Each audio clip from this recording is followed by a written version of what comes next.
Hey guys, just Cameron Ashley from Journey of Wellness. Just wanted to talk a little bit about today about lower back pain, as it's been a big one that's coming up for me in the last couple of weeks. People are presenting different signs and symptoms of upper neck pain and lower back pain. So I just wanted to briefly just run through a little bit about where my mindset and or approach is coming from for it. And hopefully it may help a little bit just to problem solve if you're experiencing anything like this. So the first one for me is the structural realm. So the first one we always look at is the structural anomalies of a body. So that could be anywhere from where your hip is slightly bigger on one side than the other. You've got a leg height or leg length discrepancy on either side. You've got a blocked airway due to your mouth not housing your tongue too much, which straightens your back out, which causes more back pain and upper neck pain. There are things that we're all born with that sometimes aren't congruent with our structure. So, and they're not always things a therapist or someone can fix, but they can definitely be helped. So there's that first part. So if you're experiencing any back problems, but you've seen people for a long time and nothing's working, structural anomalies are one of those things just to keep a real big awareness of and or need investigating. Okay. The second one is your ergonomics. So this can be work, it can be sport, it can be at home. So ergonomics mean pattern overload. Am I sitting down all the time? Am I doing one specific thing more than the other? And I go to do something and my back quickly reacts. So quite often it's the case that we live a sedentary lifestyle, but then on the weekends or something we go to do a certain activity where the body during the hours of sitting down aren't used to that type of loading pattern. Then we keep doing it, and then therefore the body responds by not being able to handle that load. So pattern overload, so movement assessment and ergonomic assessment is a huge one, guys.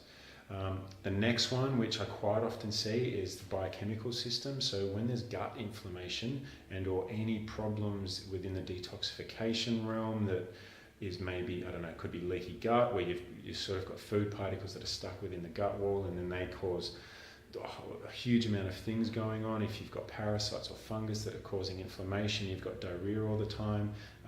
Alternatively, even with women and menstrual cycles, it causes inflammation. These things influence your ability to engage or support your core musculature, which then leads to instability. So the biochemical system has such a huge influence on whether or not you can stabilize your back or not. But we continue to do the same movements and or same things, which therefore eventually lead to some type of pain. So look into your gut health, guys, and or anything down in that abdominal region. If it's consistently there, but you're trying to do things that sort of involve the back or you stabilizing your lower back, it's going to somewhere have a bit of a weak spot. So it's not always at the lower back, and or it can be up in the higher neck, cervical spine, but just look if you've got things going on but you keep getting reoccurring back injuries, have a look at that biochemical system because it's huge. And then the next one, guys, is the emotional stress. So I put stress there just as a broader idea. I think we all understand it now, but stress meaning, and more so in regards to, if your body is in a constant flight or fight state where your sympathetic nervous system is constantly overloaded, it will have an incongruent or a congruent effect from the adrenal glands and from other glands that will basically either become too facilitated or under facilitated, causing that area to relax and or tighten. So it depends on the person. But stress in itself, if that's constantly going under, quite often you'll experience things like chronic, like dull aches in the muscular system, tight, facilitated muscles for no reason, you haven't done any exercise.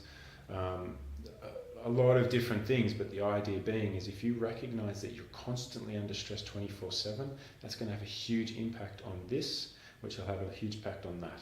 So they sort of work together, okay? So I hope that helps on some level, just to look at 3 different elements. There's more to it, but on a brief thing, that's a good thing. So if you're experiencing any signs or symptoms, problem solve, bring awareness to yourself of what else am I missing, okay? And have a look at possibly the links that I'll put underneath this to look into some other options of what can help back pain. Okay guys, hope that makes sense. Please let me know if you've got any questions. Many blessings.